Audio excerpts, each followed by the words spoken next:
The city consumed him. The cafes, the music halls, the smoky cabarets, it was a world of laughter and perfume, of shadows dancing against the glow of gas lamps. Rodolfo discovered the tango, a scandalous dance sweeping through Europe. He threw himself into it, moving with a grace that drew stares, his body telling stories of passion and danger.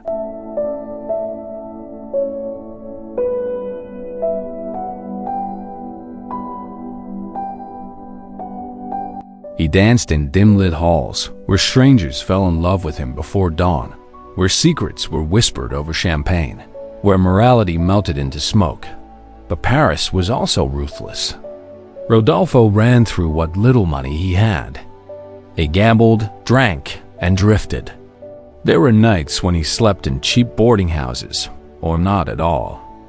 There were rumors of affairs with wealthy women who paid for his company, rumors that clung to him like perfume.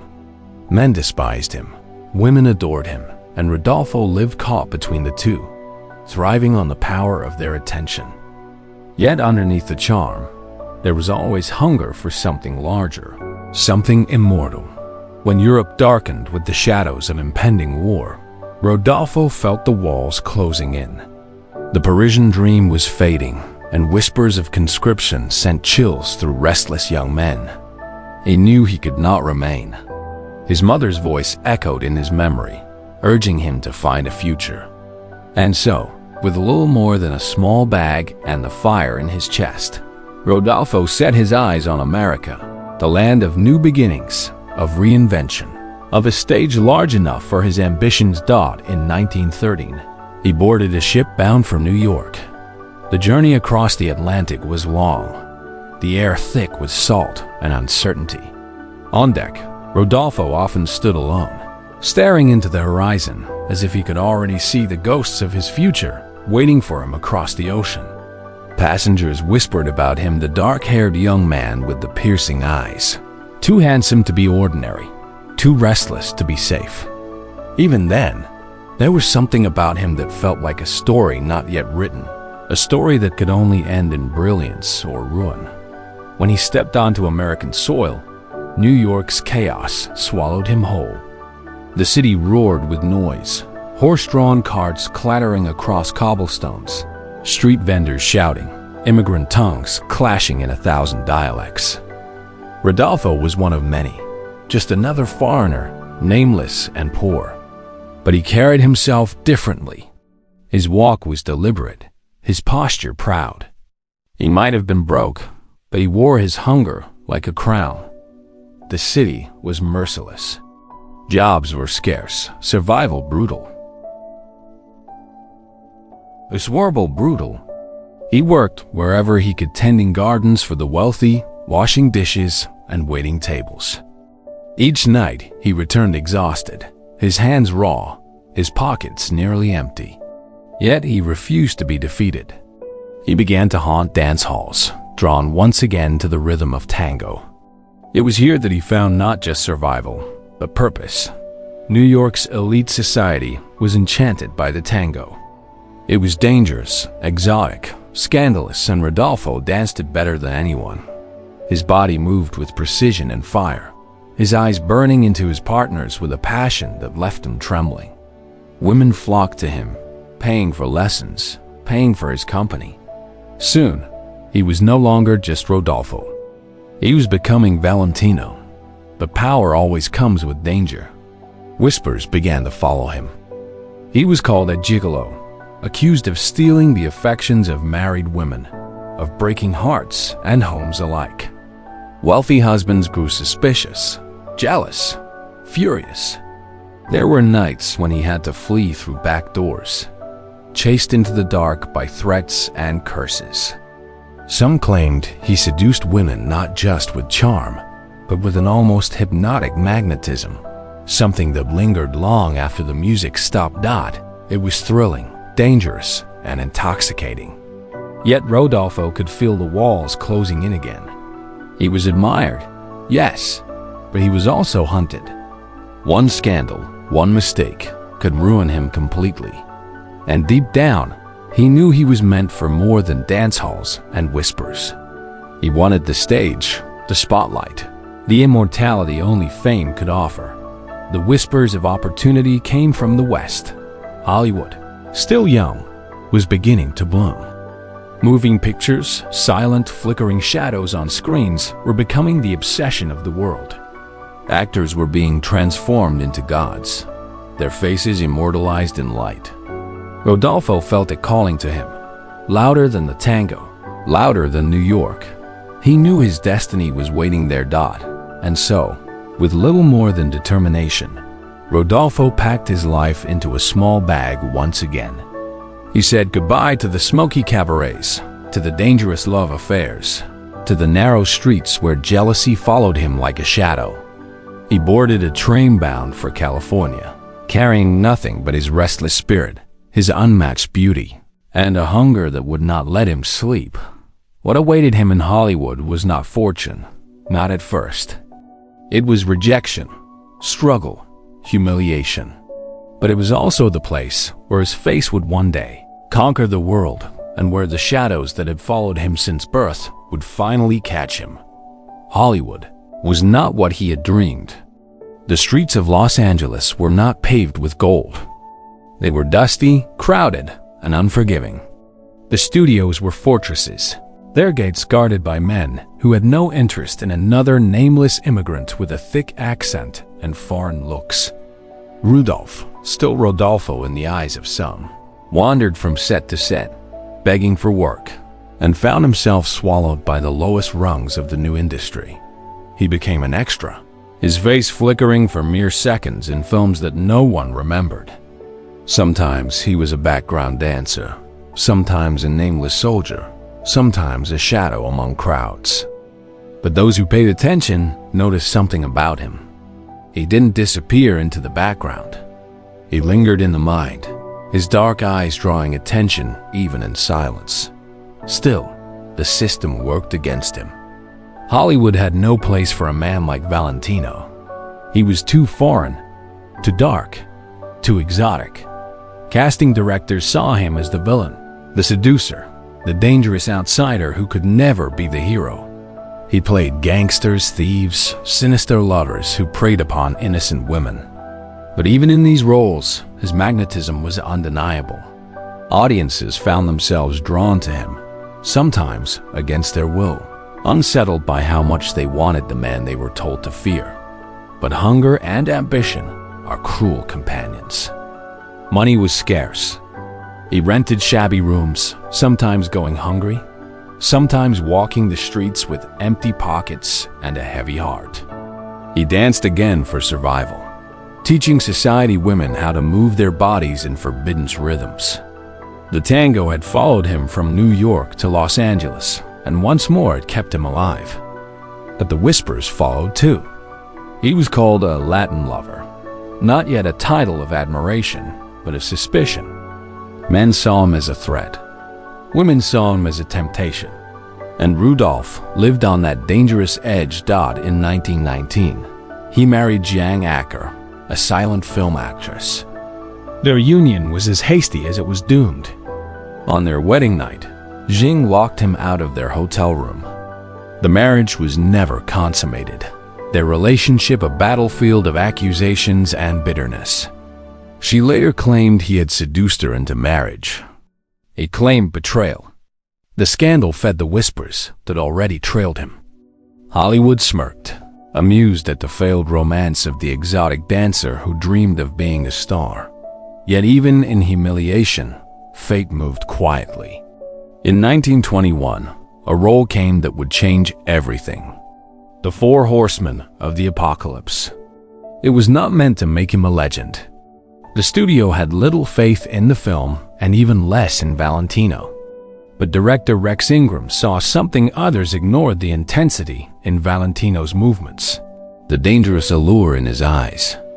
He cast him as Julio, the reckless son of an Argentine rancher, a man caught between war, love, and destruction. When cameras rolled, something shifted. Valentino didn't just act. He lived the role. His tango scene, smoldering with passion and precision, set screens ablaze. Women gasped. Men clenched their jaws. The film became a phenomenon, and at its heart was Rudolph Valentino, no longer a background dancer. No longer a nameless extra, but the man audiences could not look away from.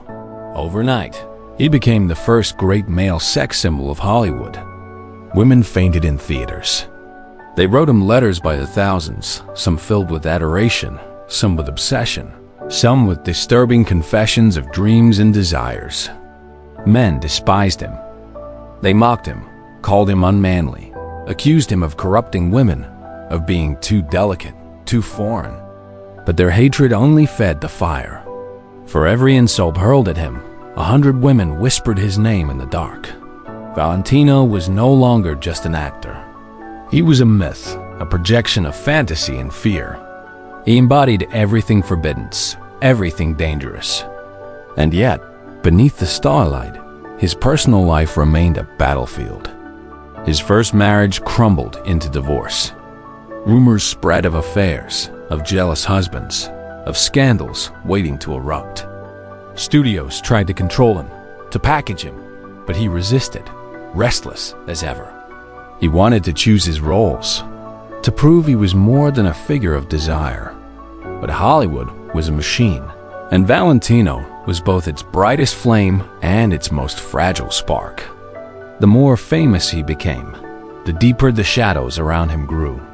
Enemies whispered in backrooms, critics sharpened their pens, lovers turned to rivals' and soon, a single decision, one role, one love, one betrayal would set into motion the chain of events that would lead not only to his greatest triumphs, but to the darkness that would finally consume him. Because in the city of dreams, every star must one day face its eclipse. And for Rudolph Valentino, that shadow was already waiting, closer than he could ever imagine. They say some lives are written in shadows, long before the first cry ever breaks the silence of the world. In the cold winter of 1895, when the earth still trembled with secrets too heavy to bear, a child was born in Italy. A child who would one day enchant millions, and yet be hunted by a destiny soaked in whispers, obsession, and tragedy.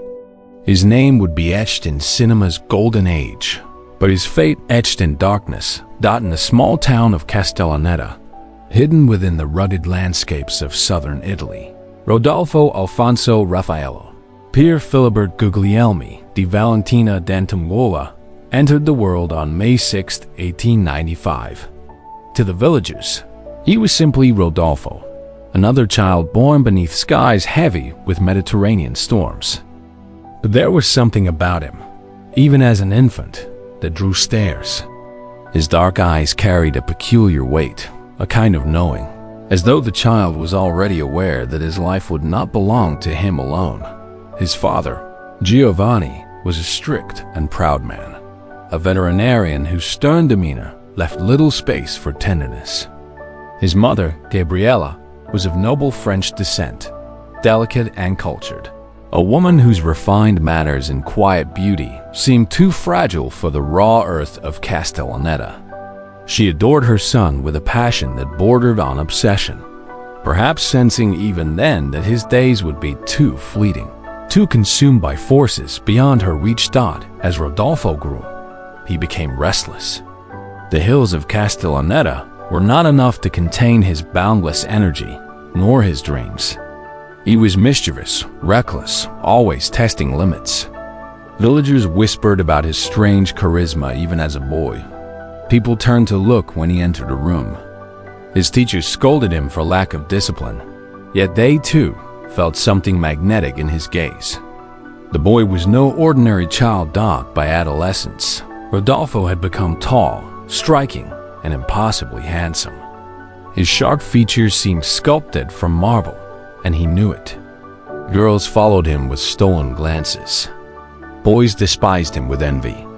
But beneath his beauty lay a restless heart, one unsatisfied with small-town traditions. His father wanted him to follow a respectable path: engineering, agriculture, or perhaps military service. But Rodolfo was drawn to glamour, to movement, to dreams that stretched beyond Italy's borders. When his father died suddenly of malaria in 1906, Rodolfo was just 11 years old. The loss was crushing, but it also ignited in him a defiance, a hunger to carve his own way. His mother, left to raise her children alone, tried to tame his wildness, but he slipped further into rebellion. By his teenage years, he was known as a playboy, dancing in cafes, charming women twice his age, living recklessly with money he did not have. His education faltered, but his charisma only grew sharper. More dangerous Dodd at 16. Restless and disillusioned, he set his eyes on a different world. Paris was the beating heart of art, fashion, and scandal. Rodolfo convinced his family to let him study agriculture there, but Paris had no classroom. Paris was a temptation, the city of smoke-filled cabarets, dancing lights, and whispers after midnight. He abandoned his studies and sank into a life of nightlife and seduction. He danced, he gambled, he drank, and always he left a trail of broken hearts. It was in Paris that he first discovered the power of performance. The dance halls, the music, the intoxication of eyes upon him. It was here that he began to realize he was meant not just to live, but to be watched, adored, and desired. Yet, even in these early days, shadows followed him. He often found himself broke, drifting through cheap rooms, surviving on charm alone. The women adored him, but their love rarely lasted. Rumors swirled of affairs, of betrayal, of debts unpaid. By 1913, with Europe on the edge of war, Rodolfo's restless journey pushed him across the ocean. America is called a land of promise, of reinvention. With little more than a few clothes and a restless fire in his chest, he boarded a ship for New York. When he stepped onto American soil, the city swallowed him whole. New York was chaos, noise, and opportunity all at once. He was 21, handsome, broke, and unknown. The streets did not care about his noble French lineage or his Italian roots. He was just another immigrant among thousands, trying to survive in a city that devoured the weak. Rodolfo took odd jobs waiting tables, washing dishes, even gardening for wealthy families. But none of it satisfied him. His restless spirit ached for something more. In time, he found his way into dance halls once again. The tango was sweeping through America, scandalous and sensual, and Rodolfo mastered it. He became a professional dancer, moving through clubs and society gatherings, his dark looks and passionate movements captivating audiences. Wealthy women paid for his company, and whispers grew around him. Some called him a gigolo, others a dangerous temptation. But for Rodolfo, it was survival and a taste of the power his charm could bring. Still, danger was never far behind. He was accused of affairs with married women, chased by jealous husbands, and forced to flee New York in haste more than once. But every close call only sharpened his hunger for the stage, for the screen, for the world that would one day worship him. By 1917, he drifted westward, lured by whispers of opportunity in Hollywood.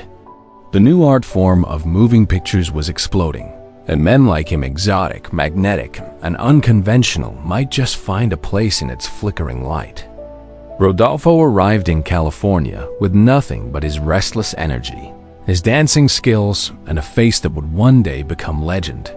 The streets of Los Angeles were not paved with gold, but dust and illusions. Jobs were scarce. He took background roles, sometimes as a dancer, sometimes as an extra, blending into the edges of films that would soon vanish into silence. Yet those who saw him never forgot him. His face lingered in the mind, sharp and haunting, like the echo of a dream. And then came the break. But breaks in Hollywood often come with a price. Rodolfo, now calling himself Rudolph Valentino, was cast not as a hero, not as a romantic lead, but as the exotic villain. Hollywood, drenched in prejudice, could not yet imagine him as the man women would one day faint for. Instead, he was given roles as the foreign seducer, the the dangerous outsider, the untrustworthy lover. Yet, even in these roles, his magnetism burned. Audiences leaned closer when he appeared. Critics noticed the intensity in his eyes. He was not just another actor. He was something more, something both alluring and unsettling. Something that made people wonder, who was this man, and what was the storm that followed him? But just as the doors of stardom began to creak open, darkness stirred around him again. His personal life unraveled in whispers of scandal, of affairs, of a hasty marriage that dissolved into bitterness and betrayal. He was climbing toward the light, but shadows were climbing with him. And soon, a role would come, a role that would catapult him into the stratosphere, make him the most desired man in the world, and seal his name into legend forever.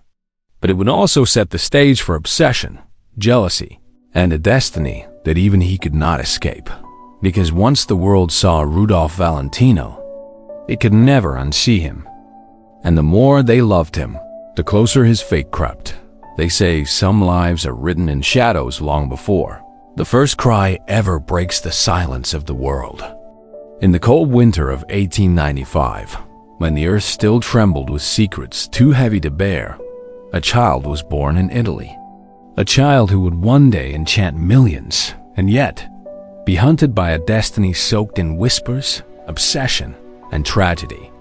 His name would be etched in cinema's golden age, but his fate etched in darkness. The boy was Rodolfo Alfonso Raffaello Pier Filibert Guglielmi di Valentina d'Antongola. The villagers in Castellaneta, a small wind-battered town in southern Italy, shortened it to Rodolfo. His father, Giovanni, was a stern veterinarian, respected but distant. His mother, Gabriella, was of French descent, refined and tender, her beauty tinged with melancholy. She adored her son fiercely, with a devotion so deep it felt like she already feared how brief his time would be. As a child, Rodolfo was restless. His black eyes glimmered with a strange fire, always searching, never still. He ran wild across dusty roads, climbed hills until his knees were scraped raw, and returned home with stories that seemed too big for a boy his age. Teachers scolded him for being distracted, unruly, impossible to tame. But those same teachers would pause when his gaze locked with theirs. There was something magnetic, unsettling, in his eyes, as if destiny itself looked back at them. When he was 11, death brushed its first shadow across his life. His father, Giovanni, succumbed to malaria. The house grew cold, the family shaken. For young Rodolfo, the loss carved a scar he never spoke of, but it left him with a defiance against the ordinary. Without a father's stern hand, his mother could not control his wild streak.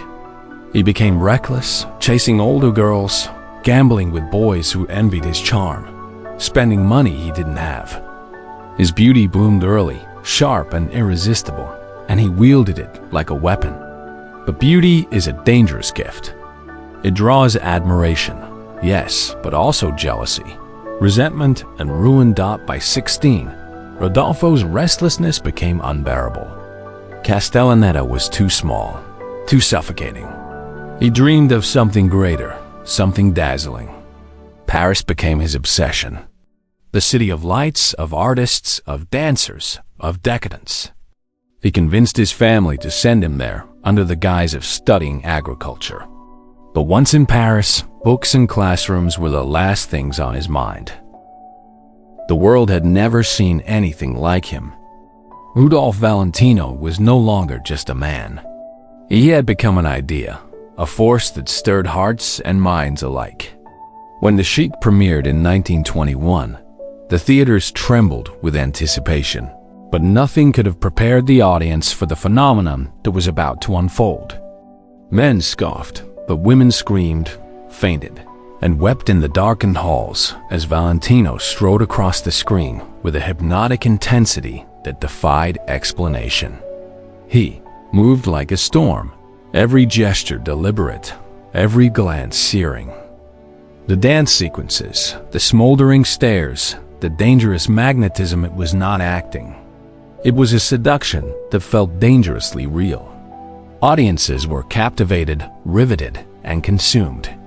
Letters poured in by the thousands, some trembling with adoration, some drenched in longing, others eerily obsessive. They called him the Latin lover, the man who could awaken desires previously unspoken. But fame is never without consequence. Behind the flashing cameras and gilded applause, Valentino's life became a battlefield. Critics questioned his masculinity, some accusing him of corrupting young women, others mocking his foreign accent and delicate hands. Men whispered, jealous and wary, as their wives and daughters fainted at the mere mention of his name. Yet Valentino, ever restless, seemed impervious. He lived in the glow of adoration, hungry for more roles, more acclaim, more control over the destiny that had finally opened its doors to him. In private. However, Valentino's life was anything but serene. His personal relationships burned with intensity. He married Natasha Rambova, a woman of extraordinary beauty and intellect, but their union was fraught with power struggles and obsession. She was as ambitious and magnetic as he was, and together, they became a pair both adored and feared in Hollywood circles. Rumors swirled of fiery arguments, secret affairs, and the meticulous shaping of his public image. The world saw Valentino, the lover, the star, the immortal figure on the screen. But few glimpsed the fragile, restless man behind the masked as the sheik soared to unprecedented popularity. Valentino's fame reached dizzying heights. Women followed him from city to city, hotel to hotel. They waited outside theaters, their hearts pounding in anticipation of a glance, a word, a touch. Sometimes they fainted, and sometimes the lines between reality and fantasy blurred so dangerously that Valentino himself struggled to navigate them. He was adored, yes, but also hunted by those who loved him, by those who feared him, and by those who envied him. The studios, eager to exploit his magnetism, pressured him into grueling schedules and endless publicity tours. Valentino, ever the perfectionist, pushed himself beyond exhaustion, performing in multiple films simultaneously, maintaining a public persona that was always controlled, always seductive, always larger than life. Yet shadows followed him relentlessly. Every step, every romance, every scandal became fodder for gossip columns, whispers in darkened rooms, and newspaper headlines that danced between praise and condemnation. And then came the men. Husbands, fathers, rivals, all convinced that Valentino was a threat, all determined to see him fall. Anonymous threats arrived at his hotels. Letters were intercepted. Some claimed he had an unnatural influence over women. Others swore he bewitched the very air around him.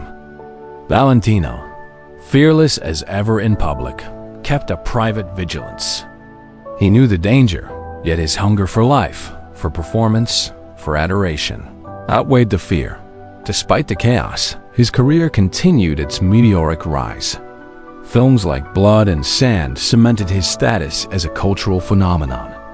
Yet with each success, the shadows of obsession, envy, and peril grew stronger. Rumors of affairs, secret meetings, and clandestine rendezvous swirled like smoke, never fully disappearing, always threatening to choke the life from the legend. And just when he seemed untouchable, a twist of fate, something as cruel as it was inevitable, began to tighten its grip. The very fans who adored him became a source of tension. Women who had written letters of love now crowded the streets outside his home, desperate for a glimpse, an autograph, sometimes to the point of frenzy. Studio executives worried about liability. City authorities fretted about order. And Valentino found himself living in a gilded cage of admiration, constantly pursued, yet always lonely. The tension between public adoration and private vulnerability created a perfect storm. Valentino was at the height of his power, but power, he would learn, has its own shadows. Every smile, every performance, Every whispered compliment carried the weight of obsession, jealousy, and the fragile thread of mortality. The man who seemed untouchable on screen was perilously human behind the curtain. And as the cameras rolled for yet another film, as the lights illuminated his chiseled face, a quiet sense of unease began to creep in. Shadows moved just beyond the edges of his vision. Letters of unknown origin arrived. Friends whispered warnings that he barely acknowledged. Yet Valentino, ever the restless star, pressed forward, drawn to the very danger that stalked him, knowing, perhaps, that greatness often walks hand in hand with peril. By 1925, the tension had reached a fever pitch. The world adored him, yet the shadows whispered louder than ever. He was inescapable, untouchable to millions, yet the walls around him tightened. Every glance from a woman could be a threat, every smile from a man a hidden dagger. Valentino's life had become a delicate balance between desire and danger, between adoration and the looming specter of ruin. And as he prepared for the next premiere, the next performance, the next city that awaited him with bated breath, no one, not the studios, not the fans, not even Valentino himself, could predict the storm that was about to break. Because in the world of Rudolph Valentino, fame was only half the battle. The other half was the darkness that followed him relentlessly, patiently, and without mercy. Valentino's rise was intoxicating, yet it carried a cost invisible to the cheering crowds. Behind the velvet curtains of theaters, behind the flashes of cameras, his life was a battlefield of passion, jealousy, and relentless scrutiny. The adoration of millions felt like both a gift and a prison. Women's letters piled up in his hotel rooms, hundreds every day, filled with love, obsession, and sometimes veiled threats. Studio executives fretted over the frenzy, worried that the slightest misstep could ignite chaos. Valentino walked a tightrope, balancing his public persona with the fragile, private man he struggled to protect. His marriage to Natasha Rambova had already frayed under the weight of ambition and control.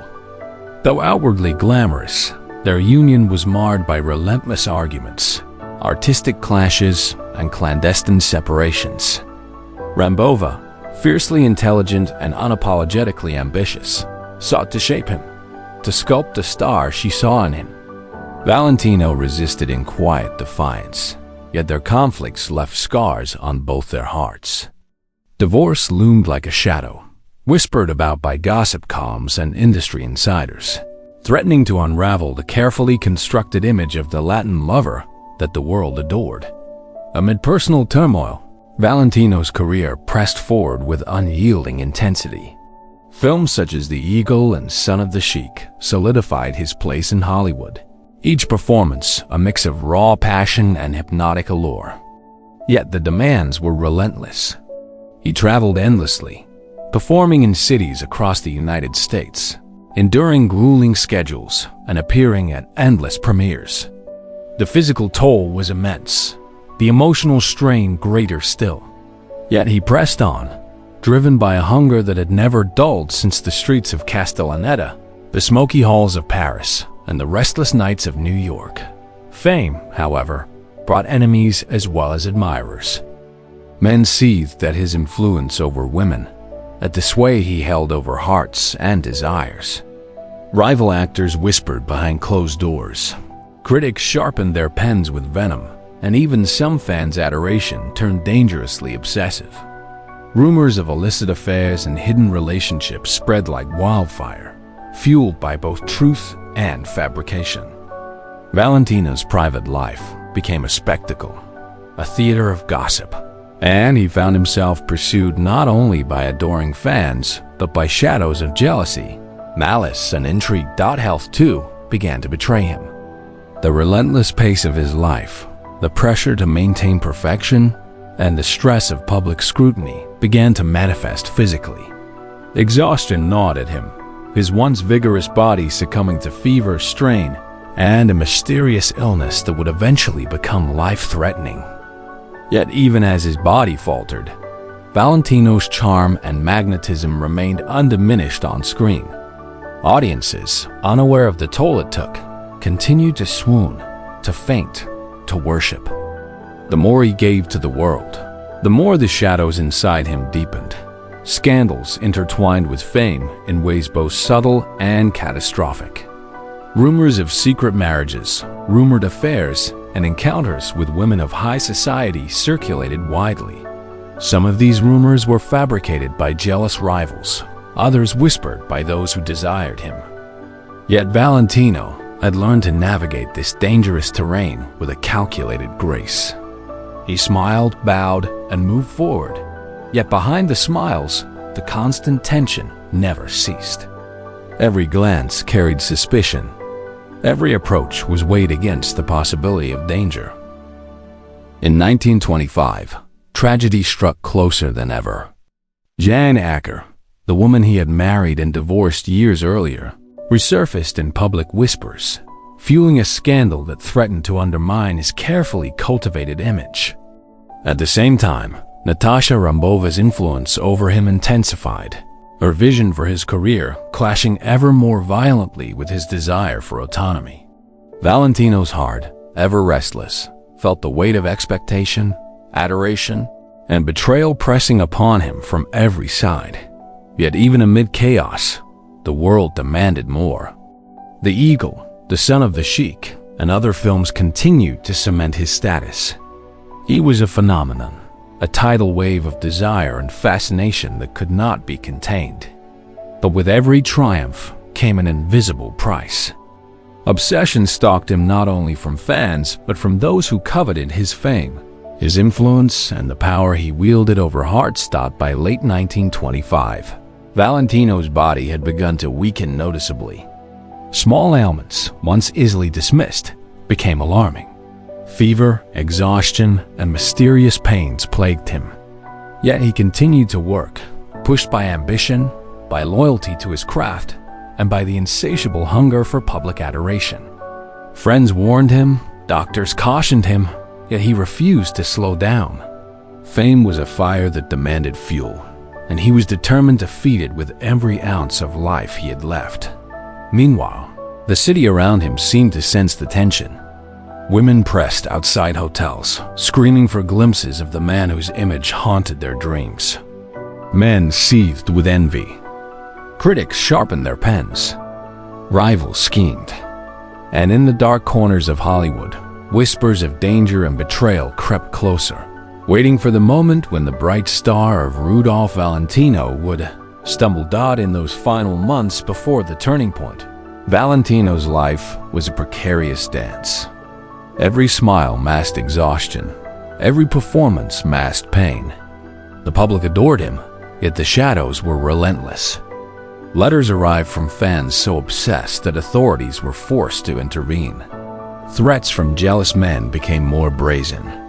Even those closest to him sometimes acted with motives mixed between love, ambition, and envy. And then, as he prepared for a series of tours and film premieres that would define his legacy, the inevitable began to take shape. The fevered pace of life, the unrelenting demands, the shadows of obsession, envy, and rumor converged into a perfect storm. The world adored him, but the world could not protect him. His body, worn and fragile beneath the magnetic exterior, was about to betray him in ways no fan, critic, or rival could have predicted. In the limelight, he appeared untouchable. Offstage, he was hunted by forces both visible and invisible. The storms of fame, love, jealousy, and mortality were converging, and Rudolph Valentino, the man who had enchanted the world, was about to face a moment that would change everything. A moment where desire, obsession, and tragedy would collide inescapably. The star whose gaze had once captured hearts now felt the weight of destiny pressing closer, unseen, unstoppable. And in the quiet hours before the cameras rolled for yet another performance, before yet another city screamed his name in adoration, Valentino could sense the shadow he had never truly escaped. The darkness that had followed him since Castellaneta was closing in at last. The The world had grown accustomed to Rudolph Valentino's presence. But fame, as he knew, is a double-edged blade. With every cheering crowd, with every newspaper headline, the shadows lengthened behind him. Audiences were not content to admire from afar, they demanded to touch, to feel, to possess a fragment of the man who had become a living legend. Women fainted in theaters. Men fumed with envy. Every city he visited became a theater of chaos and obsession. Valentino's life had become a delicate dance, choreographed between public expectation and private fragility. The films that made him a star, The Sheik, Blood and Sand, The Eagle, were no longer merely performances. They were declarations of desire, temptation, and forbidden allure. Each role he played carried the weight of a legend being written in real time. And yet, behind the glamour, the exhaustion was relentless. Nights stretched into mornings filled with adoring letters, fan encounters, interviews, and endless studio demands. The man who could command millions of hearts could not command his own body. Health, the silent predator, began to claim its territory. Fever, weakness, and mysterious pains gnawed at him, yet Valentino pressed forward. He could not stop. Every role, every photograph, every appearance was a brick in the monument he was building, and the world demanded it all. Friends begged him to rest. Doctors warned him of the danger. But in the heart of Valentino, ambition and obsession fused. He lived not just for fame, but for the intoxicating rush of being desired beyond comprehension. Meanwhile, the pressures of personal relationships grew unbearable. His marriage to Natasha Rambova remained tense, complicated, and filled with unspoken resentments. Publicly, they appeared glamorous, a perfect Hollywood couple, but privately, it was a battlefield of ego, ambition, and relentless scrutiny. Every disagreement became fodder for gossip columns. Every disagreement became a reflection of a world watching his every move. Valentino loved, yes, but the very act of being loved had become a liability, a trap. Scandals, both fabricated and real, shadowed him every step. Letters of obsession poured in, sometimes crossing into dangerous territory. Fans followed him across cities, filling hotels with frantic cries and desperate longing. Some whispered threats. Others promised devotion beyond reason. And the press, ever hungry, amplified the hysteria, painting Valentino as both hero and siren, angel and demon. He existed as a myth, and myths are rarely allowed the simplicity of peace. Even as fame consumed him, he sought solace in his craft. The Son of the Sheik became his final great role, a performance that would immortalize him on screens around the world. He poured every ounce of strength into the role, embodying the passion, danger, and intensity that had defined his life. Yet the physical cost was immense. Fever gripped him. Weakness became constant. But the cameras demanded more. The world expected more, and he gave it willingly, unaware that each performance was a step closer to the inevitable. The tension between public adoration and private fragility had reached its peak. Valentino, the untouchable icon, was human beneath the veneer of perfection. Each smile hid exhaustion. Each gaze masked pain. The world adored him, yet the shadows crept ever closer, patient, inevitable, relentless. It was as though the forces that had followed him since Castellaneta, through Paris and New York, were converging now, preparing to claim the man who had captivated millions. Then, whispers of illness began circulating. Fever, fatigue, and mysterious ailments were noticed by friends and studios alike. Yet Valentino refused to slow down. The rhythm of his life, the tours, the interviews, the constant motion could not be interrupted. He moved from city to city, performance to performance, appearance to appearance, carrying the weight of an empire built not of money, but of desire, obsession, and myth. Behind closed doors, fear gnawed at him. Friends saw a shadow in his eyes that no audience ever did the recognition that time. Health and obsession were relentless predators. Letters piled up, threats and confessions blurred together, and the world outside demanded more than the fragile body could provide. Still, Valentino persisted, a man caught between mortality and legend, desire and destruction, love and obsession. And then, the inevitable began to tighten its grip. The fever that had been creeping into his life became unrelenting. Pain spread through his body. Yet the world saw only the glamour, the charm, the intoxicating allure of the Latin lover who seemed untouchable, immortal, unstoppable. Few could comprehend that beneath the surface, the man was human, fragile, and racing toward a destiny that had been shadowing him for decades. By the end of 1925, Rudolph Valentino was at the pinnacle of fame, yet standing precariously on the edge of mortality. The world adored him. The world feared him. The shadows of obsession, envy, and mortality circled like predators in the night. Each performance, each appearance, each smile was both triumph and gamble. And as he prepared for the next series of tours, the next film, the next city that would scream his name in adoration, no one, not even Valentino himself, could predict the storm that was about to break. Because in the world of Rudolph Valentino, desire, obsession, and mortality were always entwined, and every legend must one day face the darkness waiting patiently at its door. The winter of 1926 arrived with a chill that seemed to seep into Valentino's very bones. He had been traveling relentlessly, attending premieres, signing autographs, posing for photographers, and rehearsing for yet another demanding role. Fever gnawed at him relentlessly, a silent predator lurking beneath the veneer of charisma and strength. Friends begged him to rest. Doctors pleaded. Yet the world demanded more, and Rudolph Valentino, ever restless, refused to slow. On the morning of August 15, 1926, he awoke feeling weaker than usual. The tropical heat of Los Angeles pressed in, oppressive and unrelenting. Valentino ignored the warning signs, dressing carefully, maintaining the composure that had always been his armor. He was scheduled to meet directors, to review scenes, to continue the relentless march of fame that had consumed him for years. Yet every movement was laborious, every step a struggle.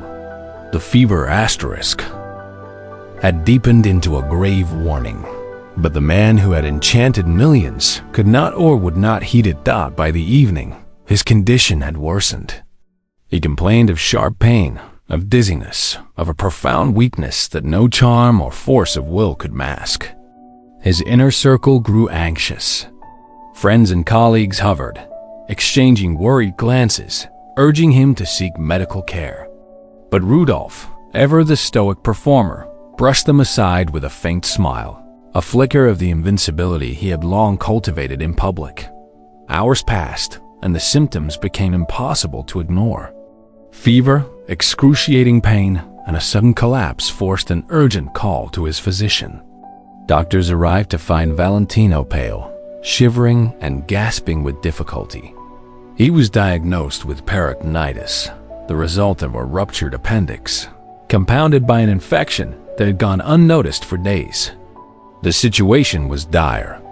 Surgery was arranged immediately, yet his fragile body had already been taxed beyond its limits. The procedure was long, complicated, and desperate. As the surgeons worked, Valentino's friends and colleagues waited in tense silence. News began to trickle through the city whispers of the great Latin lover, the idol of millions in peril.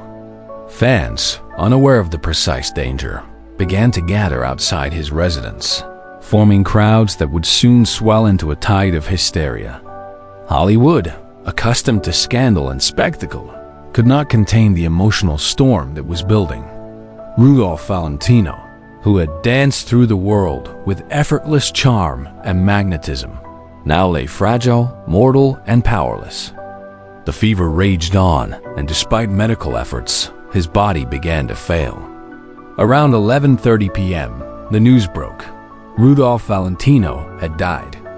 The Latin lover, the man who had captured hearts across continents, was gone at the age of 31. The reaction was instantaneous, frenzied, and unprecedented.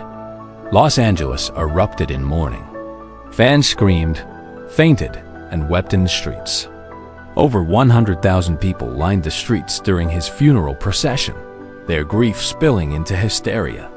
Flowers covered his casket.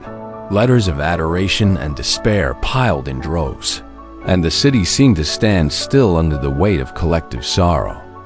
Newspapers declared it a tragedy of epic proportions, a star extinguished far too soon, a life consumed by both the brilliance and burden of fame. Valentino's death did not end the stories surrounding him. It amplified them. Rumors of secret lovers, hidden debts, and unfinished films circulated wildly. Some whispered of curses, of jealousy-fueled vendettas, of a destiny that had finally caught up with him. Others focused on the hysteria itself, the phenomenon of a public so entranced, so obsessed, that his passing became a cultural shockwave. The Latin lover had become legend not only in life but in death. Behind the headlines, behind the crowds and hysteria, there was a quiet truth.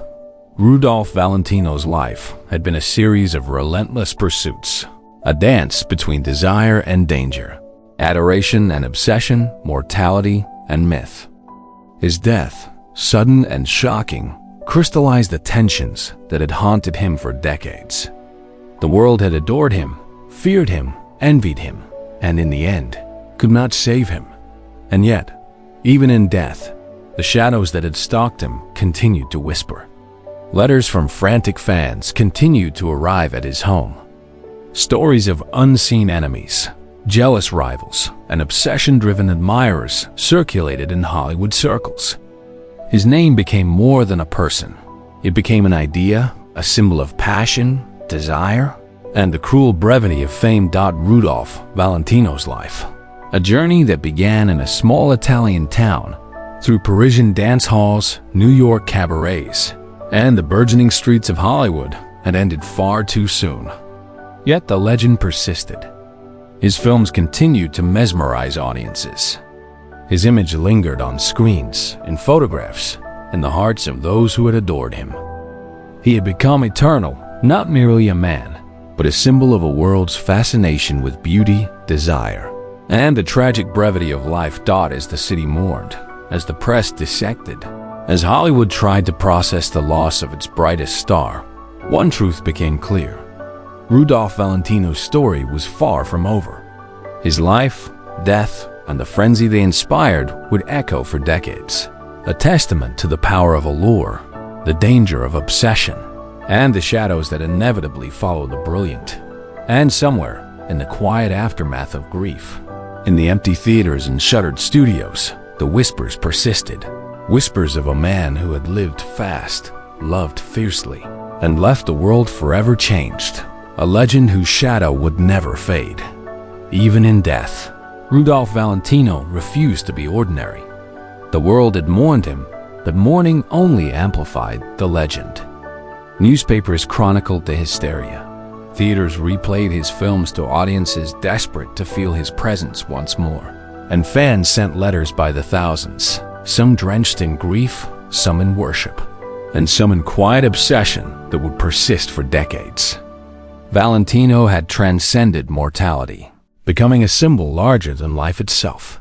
His funeral had been unprecedented, a spectacle that blurred the line between grief and frenzy.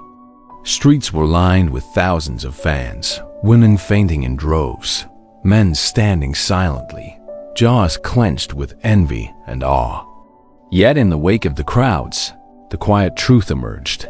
A man who had captured the imagination of millions had vanished, leaving only images, stories, and the indelible impression of charisma and danger. Hollywood would never be the same. Studios quickly realized that Valentino's image was more valuable than the living man had ever been. Films were re-released, promotional materials circulated, and every aspect of his on-screen persona was polished into legend. The Latin lover, they said, could not die, because desire and obsession made him eternal. Generations of fans who had never seen his face in life now fell in love with the myth, with the perfect projection of charm, intensity, and forbidden allure. Yet there was a darker side to the legacy, one that mirrored the shadows of his life. Obsessed fans continued to stalk his memory, collecting memorabilia, sending letters to his estate, and even haunting theaters that showed his films. Journalists debated endlessly about his personal life, scrutinizing his marriages, rumored affairs, and friendships. Every photograph, every letter, every whispered anecdote was dissected and immortalized. Valentino had become a cautionary tale as much as a legend, a man consumed by desire, obsession, and the price of fame. Scholars later noted that his influence extended beyond mere film. Valentino reshaped the image of male allure in cinema, introducing a new archetype, the sensitive, passionate, dangerous, yet undeniably magnetic male lead. Men despised him for it. Women idolized him. The tropes he embodied in silent films would echo through generations, from romantic dramas to modern blockbusters. Directors, actors, and fans alike recognized that the standard of screen charisma had been permanently altered by one restless Italian man who had walked boldly through life and legend. Culturally, Valentino became a touchstone. He was referenced in literature, parodied in magazines, and cited in discussions about morality, desire, and the dangers of obsession.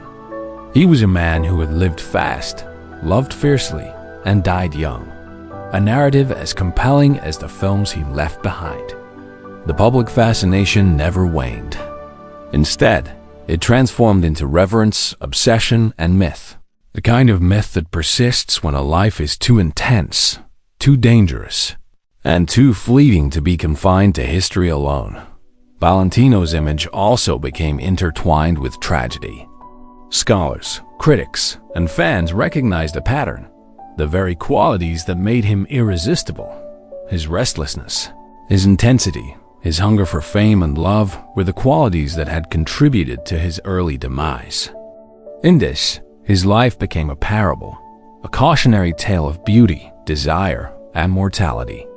The world could admire him, imitate him, even worship him. But the shadow of his mortality was always a reminder that legends, no matter how brilliant, are never immune to human fragility. Even decades later, fan clubs, retrospective films, and documentaries continued to study his life. Letters, photographs, and recordings were preserved, analyzed, and celebrated. Valentino became more than an actor. He became a symbol of an era, a cultural touchstone, a living ghost in the collective imagination of millions. His story was taught in film schools, examined in biographies, and celebrated in museum exhibitions. He was immortal, not merely because of the films he left behind, but because of the aura, the mystique, and the tragedy that had followed him from birth to death. And yet, despite the endless adoration, the fame, and the myth, one question persisted. Who was the man beneath the legend? Friends who had known him spoke of a restless soul, a tender heart, and a man haunted by shadows he could never outrun. Letters revealed vulnerability beneath the charm, longing beneath the magnetism, and fear beneath the confidence. Valentino, like all legends, had lived many lives at once. The man, the myth, the icon, and the tension between these layers created the haunting allure that continues to captivate the world. His death, while tragic, cemented his status as eternal. The Latin lover was frozen in time, a monument to desire, obsession, and the fleeting brilliance of life. In death, he became untouchable, invulnerable to criticism or envy, immortalized in film, photographs, and the hearts of those who continued to chase his shadow long after his body had succumbed to mortality. And in every whispered story, every fainting fan, every flicker of his image on the silver screen, the legend of Rudolph Valentino lived on a reminder that some lives burn too brightly to be confined to mere years. That desire can create immortality, and that shadows, no matter how deep, can never fully claim a legend once the world has been captivated by their light. The legacy he left was not only of films and fame, but of a mythos that continues to haunt Hollywood to this day. The restless energy, the intensity, the romance, the tragedy all intertwined to form a story that would never end.